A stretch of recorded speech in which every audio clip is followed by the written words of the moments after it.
حضرت عمر رضی اللہ تعالیٰ عنہ جب ایمان لائے تو آپ نے ایک ایک کافر کے گھر کے دروازے پہ کھڑے ہو کے کہا کہ تم کمزوروں کو مارتے تھے، میں تمہیں بتانے آیا ہوں میں محمد عربی کا نوکر بن گیا۔ بلکہ آپ نے اعلان کیا جس نے اپنی بیوی کو، بیوہ اور بچوں کو یتیم کروانا ہو اور اپنے ماں باپ کی کمر کو جھکانا ہو وہ عمر کے مقابلے میں آئے۔ اللہ اکبر۔ زنیرہ نامی ایک خاتون تھی، بہت کمزور، راوی کہتا ہے کہ اس کی ہڈیوں میں گودا نہیں تھا، عشق رسول تھا، اور اس کا ظالم آقا اس کو مارتا ہے، اور جب مار مار کے تھک جاتا ہے ادھر سے عمر آ رہے ہیں، یہ اسلام لانے کی پہلے کی کہانی ہے، ادھر سے عمر آ رہے ہیں تو اس نے کہا عمر تم جوان آدمی ہو تو یہ چھوڑتی نہیں ہے اپنے نبی کا نام، ذرا تم آؤ۔ عمر کوڑا پکڑ لیتے اسے مارتے مارتے مارتے تھک جاتے ہیں تو پانی پینے لگتے ہیں، تو کہتے ہیں مجھے تیرے پہ ترس نہیں آیا لیکن میں ذرا پانی پینے لگا ہوں، اور پھر گلے کے اندر ڈال کر کے کوڑا اور اس کی رسی کو بل دیتے ہیں اور اس کی آنکھیں باہر نکل آتی ہیں اور کہتے ہیں بلا اپنے نبی کو جو تیری آنکھوں کی بینائی واپس کرے۔ اللہ اکبر۔ تو اس نے آسمان کی طرف منہ کر کے کہا مالک میں کبھی بھی آنکھوں کی بینائی نہ مانگتی لیکن اب تیرے نبی کی عزت کا سوال ہے۔ آنکھوں کی بینائی واپس ہو جاتی ہے۔ زنیرہ کو بڑا مارا، آج عمر گلیوں میں آنکھوں میں آنسو ہیں اور عجیب دل بے تاب ہے اور کہتے ہیں آؤ بھئی میں حضور کا غلام بن گیا ہوں، تمہیں بتانے آیا ہوں۔ زنیرہ نے موڑ کاٹا تو آگے عمر یہ آواز دے رہے تھے۔ زنیرہ ایک کونے پہ کھڑے ہو کے رو کے کہتی ہے عمر تم تو بڑے اس دن جوش و غضب میں تھے اور تم مارتے ہوئے تھکتے نہیں تھے۔ تو عمر نے کہا زنیرہ اس دن میں نے دیکھا نہیں تھا، اب میں محمد عربی کو دیکھ آیا ہوں۔ جنہ ویکھیا نہیں ہو کرن گلاں، جنہ ویکھیا نہیں ہو کرن گلاں، جنہ ویکھیا ہو تے بول دے، جڑے محرم راز حقیقت دے اور راز حقیقت کھول دے۔ تو حضرت عمر رضی اللہ تعالیٰ عنہ ایمان لائے۔ حضرت عبداللہ ابن مسعود رضی اللہ تعالیٰ عنہ فرماتے ہیں کہ حضرت عمر کا ایمان لانا مسلمانوں کے لیے عزت کا سبب تھا، ان کا ہجرت کرنا مسلمانوں کی نصرت تھی اور ان کی خلافت مسلمانوں کے لیے رحمت۔ حضرت عمر رضی اللہ تعالی عنہ وہ ہیں کہ میرے حضور نے فرمایا لوگوں جب نیک لوگوں کا ذکر کرو تو میرے عمر کا تذکرہ ضرور کیا کرو۔ میرا عمر وہ ہے کہ جب وہ ایک سمت سے آ رہا ہو، ایک گلی اور بازار سے آ رہا ہو تو شیطان بھی آ رہا ہو، عمر کو دیکھ کے راستہ تبدیل کر لیتا ہے۔ حضرت عمر رضی اللہ تعالی عنہ کی طبیعت کے اندر جو جاہ و جلال تھا، طبیعت کے اندر جو سختی تھی، وہ اسلام کے اندر آ کر بھی قائم ہے، اور آپ نے وہی سختی، وہی جاہ و جلال جو پہلے مسلمانوں کے خلاف تھا، اب کفار کے خلاف، منافقین کے خلاف حضرت عمر کی طبیعت کے اندر وہ جوش و خروش بدستور موجود ہے۔ لیکن جس دن آپ خلیفہ بنے تو اس دن آپ نے ممبر پہ چڑھ کے جو خطبہ دیا اس میں کہا لوگوں میں سخت اس لیے تھا کہ رسول اللہ نرم تھے، پھر میں سخت اس لیے تھا کہ حضرت ابوبکر صدیق نرم تھے، اب میں تخت خلافت پہ بیٹھا ہوں، اب میری سختی جو ہے وہ نرمی میں تبدیل ہو گئی، صرف فاسقوں، فاجروں اور باغیوں کے لیے میں سخت ہوں، باقی تمہارے لیے نرم ہوں۔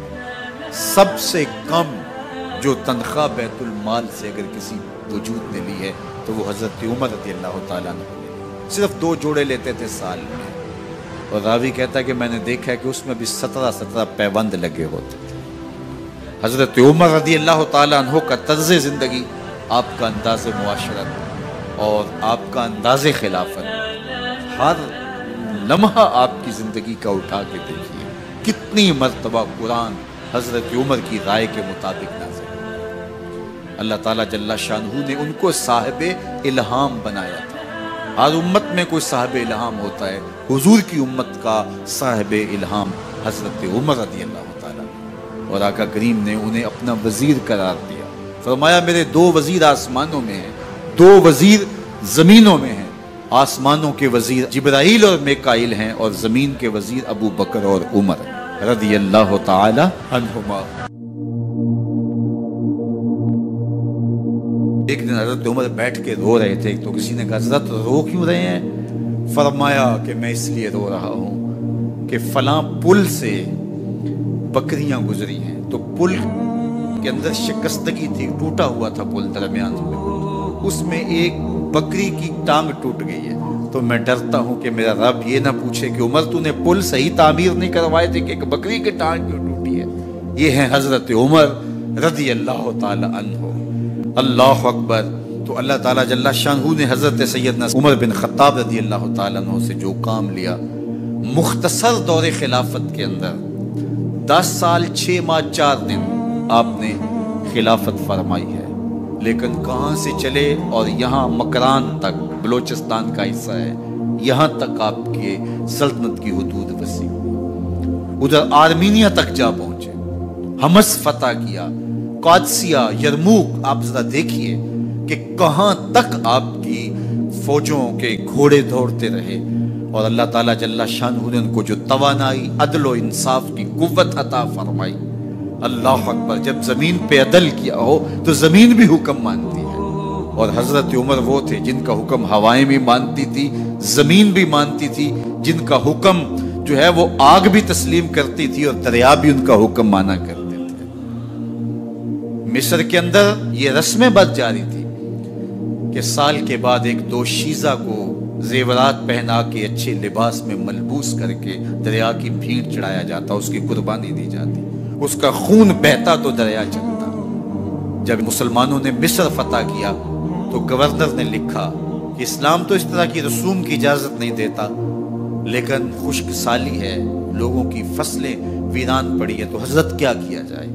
تو حضرت عمر رضی اللہ تعالیٰ عنہ کاغذ کے ٹکڑے پہ لکھتے ہیں، بسم اللہ الرحمن الرحیم۔ مصر کے نیل کی جانب عمر کا خط لکھتے ہیں، اے نیل، اگر تو اللہ کے حکم سے چلا کرتا ہے تو چل، ورنہ ہمیں تیرے چلنے کی کوئی حاجت نہیں ہے۔ اور قاصد کو کہا یہ خط لے جاؤ اور جا کے دریائے نیل میں پھینک دو۔ قاصد جا کے خط دریائے نیل میں پھینک دیتا ہے، پانی آتا ہے، ایسا دریائے نیل چلا، 14 صدیاں ہوئی ہیں، آج تک کبھی بند ہی نہیں ہوا۔ دریا حکم مانتے، آگ نکلتی ہے۔ لوگ حضرت عمر رضی اللہ تعالی عنہ کے پاس آئے، حضرت لاوا پھوٹا ہے، آگ نکل رہی ہے اور مدینے کی طرف بڑھ رہی ہے، اب کیا کیا جائے؟ فائر بریگیڈ تو زمانے میں تھی نہیں۔ عمر نے اپنی قمیض اتاری، جس قمیض پہ 17 پیوند لگے ہوئے تھے چمڑے کے، کہا یہ قمیض لے جاؤ، جدھر آگ بڑھ رہی ہے آگے ڈھالنا، آگ پیچھے بھاگ جائے گی۔ زلزلہ آتا ہے تو زمین پہ دھرا مارتے ہیں، زمین رک جا، کیا عمر نے تیری چھاتی پہ عدل نہیں کیا ہے؟ تو یہ عمر ہیں رضی اللہ تعالی عنہ کہ جن کے انصاف کی وجہ سے، جن کے عدل کی وجہ سے اللہ تعالیٰ کی رحمات، اس کی برکات کا نزول ہوتا تھا، اور اللہ تعالیٰ نے مسلمانوں کو وہ آبرو مند حکومت دی۔ کائنات کی تاریخ کے اندر ایسی حکومت آپ نے نہیں دیکھی ہوگی جو حضرت عمر نے حکومت کی ہے۔ اللہ اکبر۔ فرمایا فرات کے کنارے پہ ایک کتا بھی پیاسا مر گیا تو اس کا حساب بھی عمر سے ہوگا۔ باہر سے سفیر آتا ہے اور آ کے پوچھتا ہے کہ میں امیر المومنین کے، مسلمانوں کے حکمران کے محل میں جانا ہے، تو مسکرا کے کہتے ہیں ہمارے امیر کا تو کوئی محل نہیں ہے۔ کہا کہاں ہے تمہارا امیر؟ کہا مسجد نبوی میں ہوگا یا بیت المال کی اونٹوں کی دیکھ بھال میں لگا ہوگا۔ وہ جب گئے تو مسجد میں نہیں ہے، اللہ اکبر، وہاں گئے تو وہاں بھی نہیں ہے۔ پھر کیا دیکھتے ہیں کہ عمر رضی اللہ تعالی عنہ جنت البقیع کے پاس ایک درخت کے نیچے اینٹ کا سرانہ رکھ کے سوئے ہوئے، تو اس نے کہا عمر تو نے عدل کیا ہے، تجھے کچی اینٹ پہ بھی نیند آ گئی، ہمارے حکمرانوں نے انصاف نہیں کیا، اور وہ بند اور محفوظ کمروں کے اندر بھی سکون اور چین کی نیند نہیں سو سکتے۔ حضرت سیدنا عمر رضی اللہ تعالیٰ عنہ نے اس طرح ان امور سلطنت نبھائے۔ آپ دن کو لوگوں کی دیکھ بھالی کرتے، لوگوں کی ضروریات سنتے سمجھتے، اور جب رات پڑتی لوگ سو جاتے، عمر مدینے کی گلیوں میں پہرا دیتے۔ کائنات نے کوئی ایسا بھی حکمران دیکھا ہوگا؟ اللہ اکبر۔ وہ مجاہد جو مختلف محاذات پہ گئے ہوئے ہوتے، ان کے گھروں کی دیکھ بھالی کرتے، ان کی ضروریات کا خیال رکھتے، ان کی آبرو کا پہرا دیتے۔ راتوں کی تنہائیوں کے اندر حضرت عمر اٹھتے اور جا کے گشت کرتے، چکر لگاتے، دیکھتے کوئی آنکھ پر نم نہ ہو، مفلسی کا کسی گھر میں ماتم نہ ہو۔